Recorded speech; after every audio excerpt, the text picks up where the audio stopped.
জিজ্ঞাসা করতেন, হযরত আপনি রুটি খান না, বেশিরভাগ আপনি ছাতু খান, কারণ কি?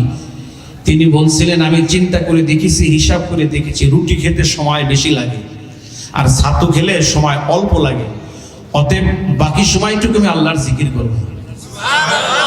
দেখছেন, চিন্তা করছেন তারা এত বড় কেন হয়েছে? সময়ের মূল্যায়ন করে। নবীজি নিজে বলছেন, দুটি জিনিসের মূল্যায়ন যারা করবে, আমি তাদের, আল্লাহ পাক তাদের জীবনের মূল্য বাড়াইয়া দিবেন। একটা সময়, একটা সুস্থতা। এই জন্য যুবকদেরকে আমি পায়ে হাত রেখে অনুরোধ করছি, বাজান সময়টাকে নষ্ট করবেন না, একটু আসুন, দেখি পোড়া কপাল জোড়া লাগে কিনা, চেষ্টা করবো, বাকি আল্লাহর ইচ্ছা। তো সম্মানিত সুধী, আমি তিনটি বিষয়ের অনুরোধ শুরুতে করছি। আমি যে কথাগুলি বলবো, কথাগুলি খুব গভীর মনোযোগ সহকারে শুনবেন। 2 নম্বর, কথাগুলি বুঝবেন। 3 নম্বর, কি শুনলেন আর কি বুঝলেন, আজ থেকেই তা আমলের বাস্তবায়ন চেষ্টা করবেন। বলেন ইনশাআল্লাহ। তাহলে আমারও আশা সার্থক, আপনাদের আয়োজনটাও সার্থক। কেননা আজকে মাহফিল তো অনেক হচ্ছে, প্রতিদিন মাহফিল করছি। আজকে যে পরিমাণ লোক, অন্যান্য দিনের চেয়ে এই পরিমাণের চেয়ে বেশি মাইকই থাকে, এই পরিমাণ শ্রোতা। আমার কথা হলো, যে পরিমাণ শ্রোতা বাড়ছে এবং কথা শুনছে, আগের যুগে আমাদের মুরব্বীগণ, আকাবির ইসলামগণ এত সুর দিয়ে বয়ান করতেন না। তারা রাস্তা দিয়ে হেঁটে যাইতেন, তাদের চেহারা দেখে ইসলাম ধর্ম কবুল করতেন। যে গ্রামে দিনের তশকিল হতো, বয়ান হতো, পরের দিন নামাজি বেড়ে যেত। আর আমরা যে অঞ্চলে মাহফিল করছি, নামাজি বাড়া তো দূরের কথা, ওই দিন ফজর নামাজের মুসল্লি নেই। ব্যতিক্রম না, বলেন তো? তো কি আজিব। এই জন্য আমি শর্ত লাগাইছি, শুনবেন, বুঝবেন, যে কোনো ত্যাগের বিনিময়ে আজ থেকেই আমল করবেন। আমিন বলেন না একটু জোরে? কেন? আমি মাঝে মধ্যে উদাহরণ দেই। ধরে নিন আমাদের এই সাজাদপুরের কোনো মানুষ সিরাজগঞ্জ সদরে গিয়ে বৃষ্টির পানিতে পড়ে মাজায় ব্যথা পেয়েছে, চলে গেছে ডাক্তারের কাছে। ডাক্তারের কাছে বিস্তারিত বলছে, ডাক্তারও শুনে তাকে স্কোয়ারের একটা মলম লিখে দিয়ে ওয়াজ করলেন রোগীকে সুস্থতার লক্ষ্যে, আপনি যেই স্থানে ব্যথা পেয়েছেন এই মলমটি দিনে 3 দিন 3 বার লাগাবেন। রোগী বাসায় গিয়ে চিন্তা করলো, যেহেতু ডাক্তার আমাকে সুস্থতা লক্ষ্যে এই ওয়াজটা করেছেন যে আমি যেই স্থানে ব্যথা পেয়েছি মলমটা 3 দিন 3 বার লাগাতে হবে। এই রোগী প্রতিদিন মলম নিয়ে যায় ওই জায়গায়, যেই স্থানে তিনি পড়ে গেছে, মলমটা ওই স্থানে লাগায়। 3 দিন লাগিয়ে মলম শেষ, ব্যথা ভালো হয়নি। আসছে ডাক্তারের কাছে, কি গো শুনছি আপনি ভালো ডাক্তার, কি মলম দিছেন? সারা তো দূরের কথা, ঘুমায়ও নাই। ডাক্তারও আশ্চর্য, বলে কি না সারলে তো কমপক্ষে কমবে, দেখিবে মলমটা হাতে নিয়ে দেখে মলম শেষ। ভাই কোন স্থানে লাগাইছেন দেখান তো, বা দাঁড়ান একটা সিএনজি নিয়ে আসি। ডাক্তার আশ্চর্য, এটা বলে কি, সিএনজির কথা বলে কেন? আচ্ছা আপনি কি বুঝাইতে চান? কেন ডাক্তার আপনি বলছেন না সুস্থতার লক্ষ্যে যেই স্থানে আমি ব্যথা পেয়েছি সেই স্থানে মলমটা লাগাতে হবে? আমি তো সেই সিরাজগঞ্জ সদরে লাগাইছি যে জায়গায় আমি পড়ে গেছি। আপনারা বলেন তো, এই রোগী কি ওই জায়গায় মলম লাগালে সুস্থ হবে? ডাক্তার কি ওয়াজ ভুল করেছিল? ডাক্তার ওয়াজ ঠিকই করেছিল, রোগীও শুনেছিল, কিন্তু রোগী বোঝে নাই। না বোঝার কারণে আমল ঠিক হয় নাই, আমল ঠিক না হওয়ার কারণে তার ব্যথাও ভালো হয়নি। আমি এই কথাটা এই জন্য বলছি, আমি ওয়াজ করব, শুনবেন ঠিকই, বুঝবেন না, অথবা শুনবেনও বুঝবেনও, আমল করবেন না। এরকম মাহফিল এই 4 বছর 3 বছর কেন, কিয়ামতের আগ পর্যন্ত হতে থাকে, আমাদের ঈমান আমল ঠিক হবে না। এই জন্য অনুরোধ করছি, শুনবেন, বুঝবেন, আমল করবেন। বলেন ইনশাআল্লাহ। আবার বলেন ইনশাআল্লাহ। আল্লাহ পাক আমাদেরকে কবুল করেন, জোরে বলেন আমিন। বাস, কথা লম্বা না, সরাসরি আলোচনায়। আমি কোরআনের সমুদ্র থেকে সূরাতুল বাকারার 21 নম্বর আয়াতে কারিমা তেলাওয়াত করেছি। 30 পারা কোরআন, পুরা কোরআন শরীফের বৈশিষ্ট্য হলো, প্রথম যে বৈশিষ্ট্য হলো এই কিতাব নির্ভেজাল, নির্ভুল, বিশুদ্ধ। আসমান এবং জমিনের উপরে, আসমানের নিচে জমিনের উপরে এর চেয়ে পরিশুদ্ধ আর সহি শুদ্ধ কিতাব নাই। আলহামদুলিল্লাহ, একটু জোরে বলেন। পৃথিবীর যত স্কলার বলেন, যত রাইটার বলেন, তাদের লিখনির ভিতরে শুরুতে একটা কথা আছে, ভুল হলে মেহেরবানি করে একটু জানিয়ে দিবেন, পরবর্তীতে আমরা কি করে নিব। কিন্তু কালামের বৈশিষ্ট্য শুরুতেই চ্যালেঞ্জ, লা রাইবা ফি। সুবহানাল্লাহ। এই কোরআনে কোনো ভুল নেই। এই জন্য মাঝে মধ্যে বলি, এটা তো কোরআন শুধু নয়, এটা হলো একটা প্রেমের চিঠি। সুবহানাল্লাহ। আল্লাহর পক্ষ থেকে বান্দার প্রতি প্রেমের চিঠি। আমি কোরআনের যে আয়াতের দিকেই তাকাই, আমি তো শুধু প্রেম খুঁজে পাই। আশ্চর্য। কিন্তু চোখটা লাগবে আমার তেমন, সব চোখ কিন্তু এক না। বিট একটু কমায় দাও। কি কর? হযরত সুলাইমান আলাইহিস সালাতু ওয়াস সালাম পিপিলিকার ভাষা বোঝে। সুবহানাল্লাহ। আমি আপনি কয়জন বুঝতে পারছি? পিপিলিকার ভাষা শুনছেন কোনোদিন? সুলাইমান আলাইহিস সালাম শুনতে পায়। তাহলে বোঝা গেল সুলাইমান আলাইহিস সালামের কান আর আমার কান, আমাদের কান। আমার এই চোখ দিয়ে আমি এমন মানুষও দেখেছি, আল্লাহ আমাকে দেখিয়েছেন যে তাদের এক দেশে থেকে আর এক দেশে যাইতে বিমান লাগে না। এটা তো বলাও কঠিন, মাহফিল এগুলো বলাও কঠিন।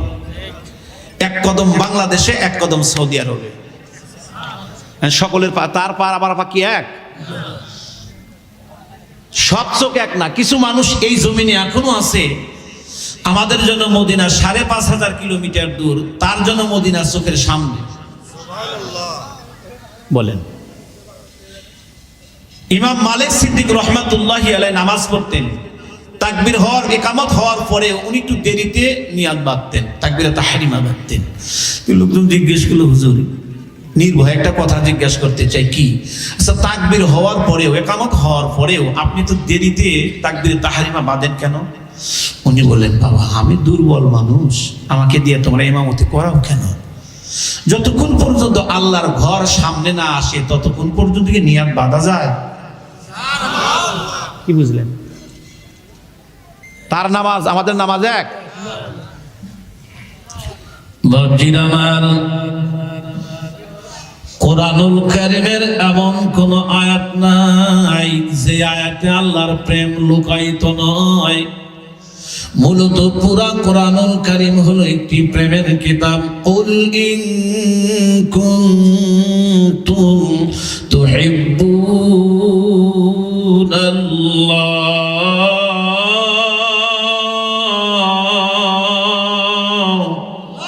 আর জোরে বলেন আল্লাহু আকবার। ওগো রাসূল, আমার পক্ষ থেকে আমার বান্দাদেরকে একটু প্রস্তাব দিন না, আমি আমার বান্দার সাথে প্রেম করতে চাই। কি আজিব বাপজি আমার, আসমান জমিন সৃষ্টির আগে, কুল কায়নাত সৃষ্টির আগে মাবুদ যখন আমাদেরকে দুনিয়ায় পাঠানোর ইচ্ছা পোষণ করলেন, দুনিয়াতে পাঠানোর আগে আল্লাহ পাক আমাদের নাম রাখছেন প্রেমিক করে। জোরে বলেন সুবহানাল্লাহ। ইনসানের দুইটা অর্থ। ইনসানের একটা অর্থ হলো অন্তরঙ্গ হওয়া, অর্থাৎ আল্লাহ পাক আমাদেরকে দুনিয়ায় পাঠানোর আগে মালিক আমাদেরকে নাম রাখছেন প্রেমিক করে। ও আমার বন্ধুগণ, পৃথিবীতে আপনি যত মাখলুক বলেন, আমরা শুনেছি পৃথিবীতে 18,000 মাখলুক। আসলে 18,000 নয়, কত মাখলুক আছে আল্লাহ ছাড়া কেউ জানেন না। রব বলেন, যত মাখলুক পৃথিবীতে আমি সৃষ্টি করেছি, যত মাখলুক থাক না কেন, আমার কাছে সবচাইতে সেরা সুন্দর দামি হলো ইনসান। সুবহানাল্লাহ বলেন। লাকাদ খালাকনাল ইনসানা ফি আহসানি তাকবীর।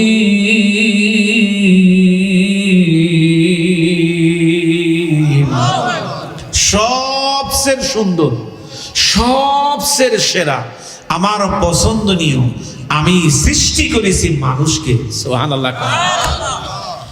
আমি কোরআন সুন্নাহ পড়ে আমি যতটুকু বুঝতে পারলাম, আল্লাহ পাক বান্দার এত পাগল, আল্লাহ পাক বান্দা ছাড়া কিছুই বোঝে না। যদি বলি আর শোনেন, চোখের পানিও রাখতে পারবেন না। আমি জাহান্নামের ভয়ে আমার চোখে পানি না যতটুকু আসে, আমি যখন আল্লাহর রহমতের বয়ান করি তখন আমার কলিজাটা ছিঁড়ে যায়। আল্লাহ কেমন, আল্লাহ কেমন এক মালিক, কেমন এক রব, যিনি বান্দা ছাড়া কিছুই বোঝে না। সুবহানাল্লাহ। রব বলেন, قل يا عبادي الذين أسرفوا على أنفسهم لا تقنطوا من رحمة الله।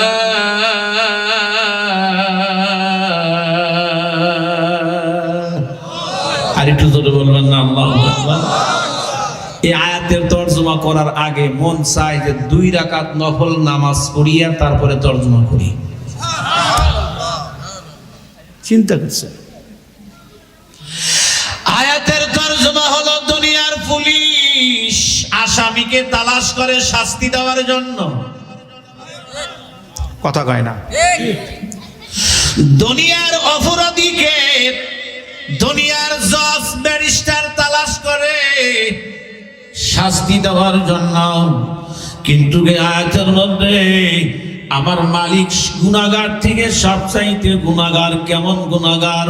ওই ব্যক্তি যদি আবু জেহেল, আবু লাহাব, উতবা, শুয়াইবা, ফেরাউন, হামান, কানন, বাদান, নমরুদ এদের চাইতেও নিকৃষ্ট হয়, এমন বান্দাকেও আল্লাহ আমার বলে ডাক দিয়েছেন, ইয়া ইবাদি, ও আমার গুনাহগার বান্দা, তোমার জীবনে গুনাহ আছে কত, গুনাহ তুমি করেছো কত, তোমার লাইফে যত গুনাহ থাক না কেন, আমি আল্লাহর পক্ষ থেকে ঘোষণা, লা তাকনাতু মির রাহমাতিল্লাহ,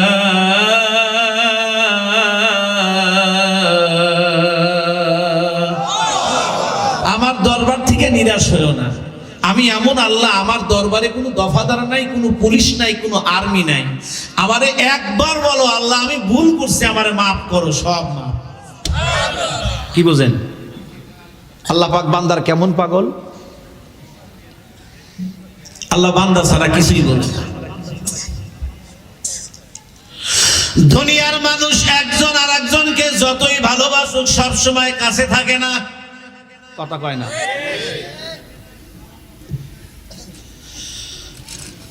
দুনিয়ার ছেলে সন্তান যতই প্রিয় হোক না কেন সব সময় কিন্তু কাছে থাকে না বাজান। বিবি যতই আপন হোক না কেন সব সময় কিন্তু কাছে থাকে না। অর্থাৎ পৃথিবীর এমন কোন মানুষ নাই যে সব সময় কাছে থাকেন, কিন্তু রব এমন রব বান্দাকে এতই ভালোবাসেন। আমার আল্লাহ বলেন, তুমি যদি মহাশূন্যেও থাকো, তুমি যদি সমুদ্রের ভিতরেও থাকো, তুমি যদি দাঁড়ানো থাকো, বসাও থাকো, শোয়াও থাকো, তুমি যদি গাছেও থাকো, মাঠেও থাকো, হাটেও থাকো, বাজারেও থাকো, এমনকি তুমি যদি টয়লেটেও থাকো, পাকও থাকো, না পাকও থাকো, অহুয়া মাকুম আইনামা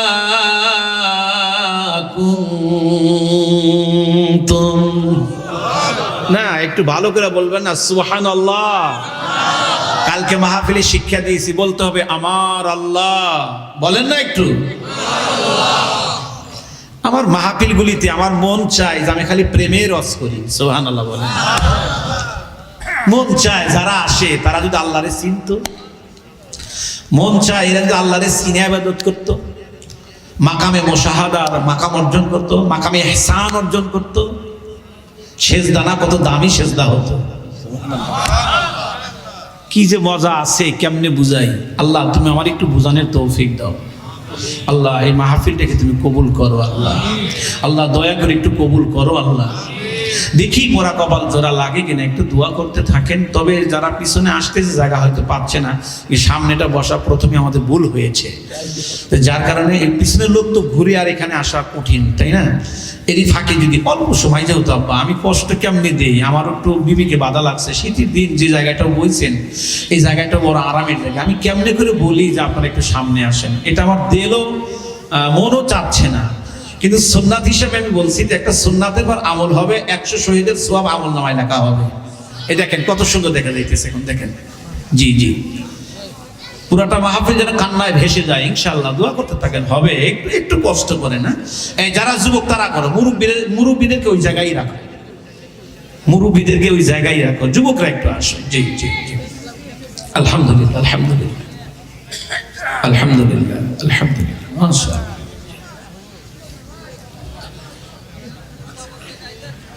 আলহামদুলিল্লাহ মাশাআল্লাহ, এত সুন্দর পরিবেশ, আলহামদুলিল্লাহ আলহামদুলিল্লাহ আলহামদুলিল্লাহ।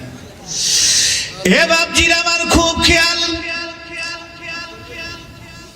মালিক বলেন আমি বান্দারা তো পাগল, বান্দা ছাড়া আমি আল্লাহ কিছু বুঝি না।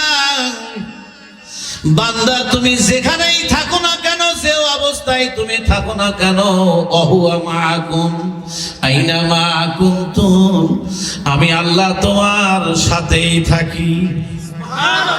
আরো জোরে বলেন, কি আজিব। ও আমার বন্ধুগণ, ও রব বড় আবেগ নিয়ে আফসোস নিয়ে ডাক দিয়ে বলছেন, ইয়া আইয়ুহাল ইনসান, আল্লাহু আকবার বলেন। যে জায়গায় আসবে ইয়া আইয়ুহাল ইনসান, যদি খাঁটি প্রেমিক হয় তেলাওয়াত থাকবে মুখে, আর দিলে বলবে লাব্বাইক ইয়া আল্লাহ। প্রেমের সাবজেক্টও বুঝান বড় কঠিন, যেন আল্লাহ আমাকে ডাকতেছে, আমি বলতেছি উপস্থিত, লাব্বাইক আল্লাহুম্মা লাব্বাইক শব্দটা কত সুন্দর। মানুষ যদি বুঝতো, লাব্বাইক আল্লাহুম্মা লাব্বাইক লাব্বাইক লা শারিকা লাকা লাব্বাইক, কি আজীব। আসলে মানুষের আসল জ্ঞান থেকে বহুত দূর। মানুষের ঈমানের পরিপূর্ণতার জন্য যে মুশাহাদা দরকার, ইহসান দরকার, এই স্বাদ যদি মানুষ পাইতো, আল্লাহর কসম আল্লাহরে ভুলতে পারতো না।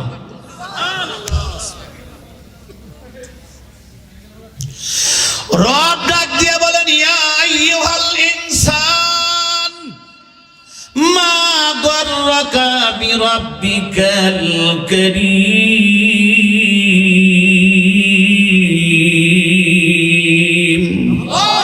মানুষ রে, ওরে আমার প্রেমিক, আমি তোমাকে সৃষ্টি করেছি আমার প্রেমের জন্য, আমার পরিচয়ের জন্য। ওয়ামা খালাকতুল জিন্না ওয়াল ইনসা ইল্লা লিয়াবুদুন আই লিয়ারিফুন।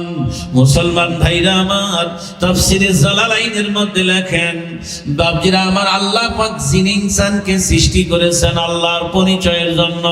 ও আমার বন্ধুগণ, পরিচয় জনিত ইবাদত আর পরিচয় ছাড়া ইবাদত, এই দুইটা ইবাদত কোনোদিনও এক হইতে পারে না।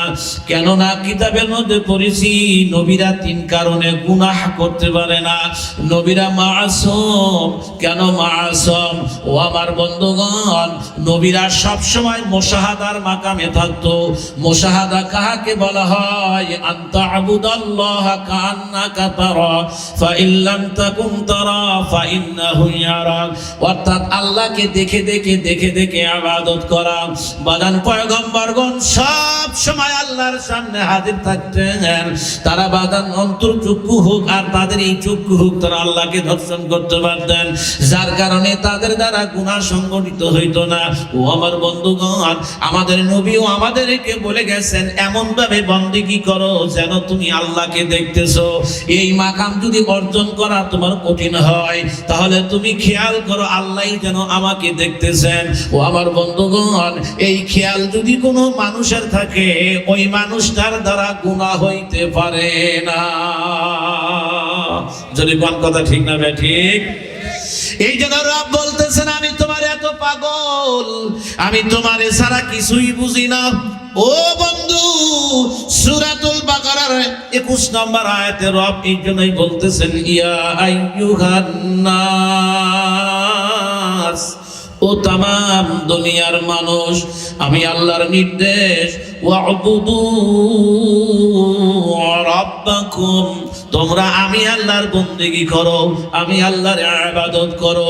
বাজান এই শব্দ দ্বারা বোঝা যায় আমরা সবাই আল্লাহর গোলাম।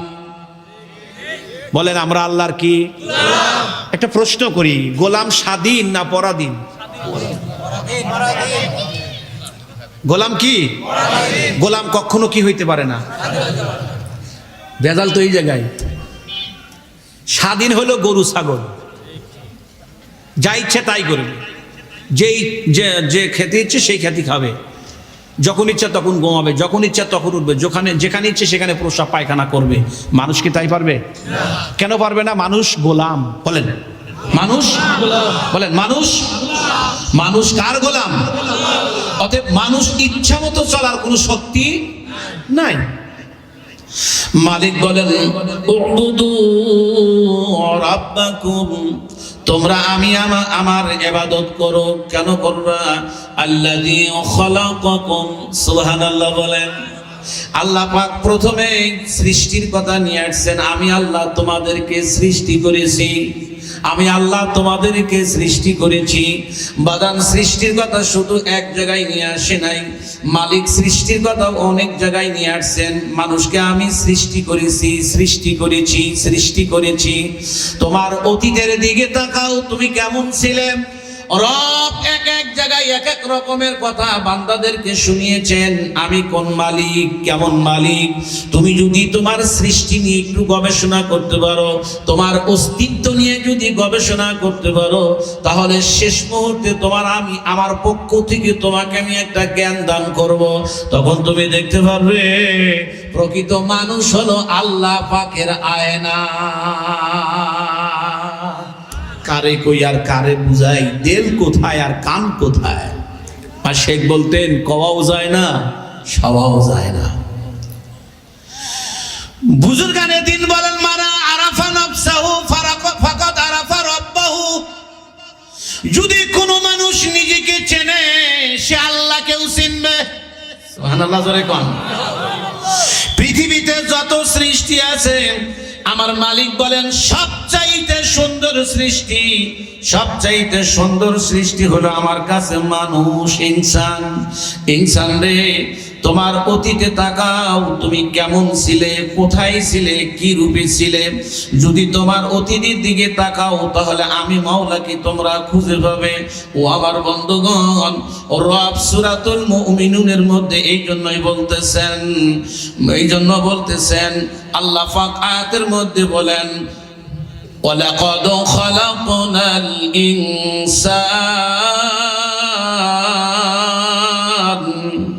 মিন সুলালাতিন মিন তিন সুম্মা জাআলনাহু নুতফাতান ফি কারারিম মাকিন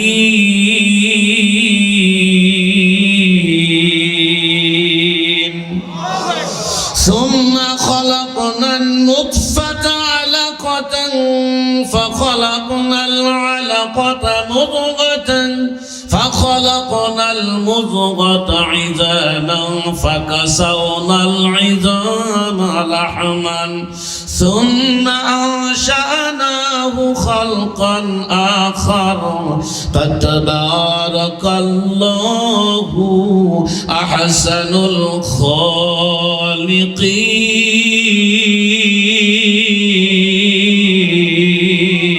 الخالقين আর জোরে বলবেন না আল্লাহু আকবার। তোমার অতীতের দিকে তাকাও, শুরুতেই কিন্তু তুমি এমন ছিলে না। আমি আল্লাহ তোমাকে কেমনে পৃথিবীতে নিয়ে আসলাম, তোমার মা আর তোমার বাবার সহবাসের কারণে, মুজামিয়াত করার কারণে বাবার শুক্রাণু মায়ের ডিম্বাণুকে এক জায়গায় করে দিয়ে আমি কিন্তু কি করেছিলাম, জমাট রক্ত বাগান রে, জমাট রক্ত থেকে আমি কিন্তু গোশতের টুকরার পরিণত করেছিলাম। গোশতের থেকে আমি তোমাকে হাড্ডি দ্বারা দেখে দিয়েছিলাম। আমি তোমাকে স্তর বাই স্তর বা তোমার মায়ের পেটের মধ্যে সুন্দর চেহারা দিয়ে আমি সাজিয়েছিলাম। ওই পেটের মধ্যে কোনো বিজ্ঞানীর হাত ছিল না, কোনো দার্শনিকের হাত ছিল না, তোমার বাবার হাত ছিল না, তোমার মায়েরও হাত ছিল না। তোমার যে জিনিস যা দরকার আমি তাই দিয়া তোমাকে কেমনে সাজাইলাম। মানুষ পানিতে ডুবলে মারা যায়। সোশ্যাল মিডিয়াতে কয়েকদিন আগে ভাইরাল, 500 টাকার জন্য 100 দুধ ঠান্ডা পানির মধ্যে বাদান ইন্তেকাল করছেন। রব বলেন আমি আল্লাহ 10টা মাস তোমার মায়ের পেটের মধ্যে পানির মধ্যে আমি সোয়া রাখছিলাম, তুমি কিন্তু মরো নাই। তোমার মুখটা বন্ধ রেখেছিলাম, না না নারী দিয়া তোমার মার সাথে অ্যাড করে দিয়ে তোমার খাবারের ব্যবস্থা আমি আল্লাহ পাক করেছিলাম। তুমি যখন দুনিয়ায় আসলে আমি জানি বাড়ি খাবার তুমি খাইতে পারবে না। আমি আল্লাহ কি করলাম, তোমার মায়ের 2টা স্তনের ব্যবস্থা করে দিলাম। একটা স্তন আমি 18টা ছিদ্র করিয়া দিলাম, 18 রকমের ভিটামিনওয়ালা দুধ আমি বের করে দিলাম। বাজান রে, এত তিতা না খাইতে পারবা না, এত মিঠাও না খাইতে পারবা না, এত গরমও না ঠোঁট পুড়িয়ে যাবে, এত ঠান্ডাও না তোমার ঠান্ডা লাগিয়ে যাবে। বাজান রে, এত দ্রুত বের হয় না, তোমার গলায় ঠেকিয়ে যাবে। আমি কুসুম কুসুম গরম গরম দুধ, 18 রকমের ভিটামিনওয়ালা দুধ আমি আল্লাহ তোমার জন্য ব্যবস্থা করলাম। তুমি যখন বড় হলে আমি আল্লাহ চিন্তা করলাম না দুধ আর খাইতে পারবে না, তোমার হরবিরঙ্গের ফলের ব্যবস্থা করলাম, হরবিরঙ্গের মাছের ব্যবস্থা করলাম। এক এক মাছের এক এক মজা। আমি তোমার জন্য ফল বানাইলাম, এক এক ফলের এক এক মজা। আমি তোমার আলো দেওয়ার জন্য পৃথিবীর চাইতে 13 লক্ষ গুণ বড় সূর্য বানাইলাম। আমি অক্সিজেন দিলাম। আমি তোমার জন্য কুল কায়নাতকে গোলাম হিসাবে বানাইলাম, কারণ একটাই, উবুদু রাব্বাকুম। আরো জোরে বলেন। এই জন্যই আল্লাহ আফসোস করে বলছেন, ইয়া আইয়ুহাল ইনসান মা গররাকা বিরাব্বিকাল কারীম। কথা ছিল তুই আমার, আমি তোর। তুই কোন জায়গায় দৌড়ালি, কার পিছে দৌড়ালি, কার জন্য এত সাজো, কার জন্য এত করো? তুমি দুনিয়া যার জন্য সাজিয়েছো, তুমি যার জন্য ঘুষ খাচ্ছ, যার জন্য সুদ খাচ্ছ, যার জন্য হারাম খাচ্ছ, যার জন্য এত কিছু করছো, অবৈধ উপার্জন করছো, তুমি কি জানো তাদের সম্পর্কে আমি আল্লাহ কি বলেছি? ইয়াউমা ইয়াফিরুল মারউ মিন আখি ওয়া উম্মিহি ওয়া আবি ওয়া সাহিবাতিহি ওয়া বানি। আমি না আগেই জানিয়ে দিয়েছি তুমি তাদের জন্য যা করছো, এমন একটা দিন আসছে তারা একজন আরেকজনের কাছ থেকে ভেগে যাবে। আল্লাহ আমাদেরকে বোঝার তৌফিক দান করে, আল্লাহ আমাদেরকে কবুল করে। আল্লাহ পাক কিছুদিন আগে 6 সেকেন্ডের একটা ঝাঁকুনি দিয়েছিলেন। কয় সেকেন্ড? ছেলেকে রেখে বাবা দৌড়, কথা কয় না। মাত্র 6 সেকেন্ডের ঝাঁকুনিতে যদি ছেলেকে রেখে বাবা দৌড় দিয়ে পালাতে পারে, রব না আগে জানাইয়া দিছে তোমরা একজন আর একজনের জন্য পাগল, আমি আল্লাহ কি করব? ওই দিনে কেউ কারো আপন হবে না, একজন আর একজন থেকে ভেঙে যাবে। ওই দিন, যেদিন পৃথিবীর 13 লক্ষ গুণ বড় সূর্য মাথার উপরে আসবে, কেউ তো কারো আপন হবে না। তুমি কি করছো? রব বড় আবেগ নিয়ে বলছেন, ইয়া আইয়ুহাল ইনসান মা গররাকা বিরাব্বিকাল কারীম। তুমি করো কি? এত সুন্দর সব কিছু তোমার গোলাম বানিয়ে দিলাম, তুমি করো কি? কই দৌড়াও? কার কাছে যাও? কার বিধান মানো? কার কথা শোনো? কোন নেতার পিছে দৌড়াও? কথা কয় না। তুমি কোন নেতার পিছে দৌড়াও? কোন নেতা? সে তোমার কোন নেতা? আরে কপাল পোড়া জাতির মানুষ নেতা নির্বাচন করতেও ভুল করে। কোথায় দৌড়াও?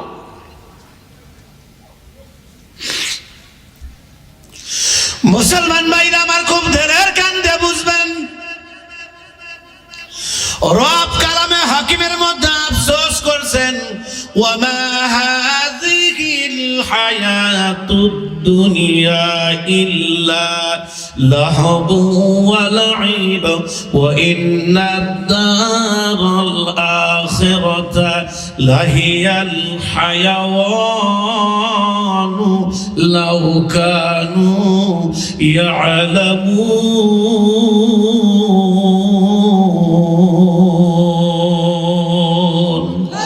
আরেকটু জোরে বলবেন না আল্লাহু আকবার?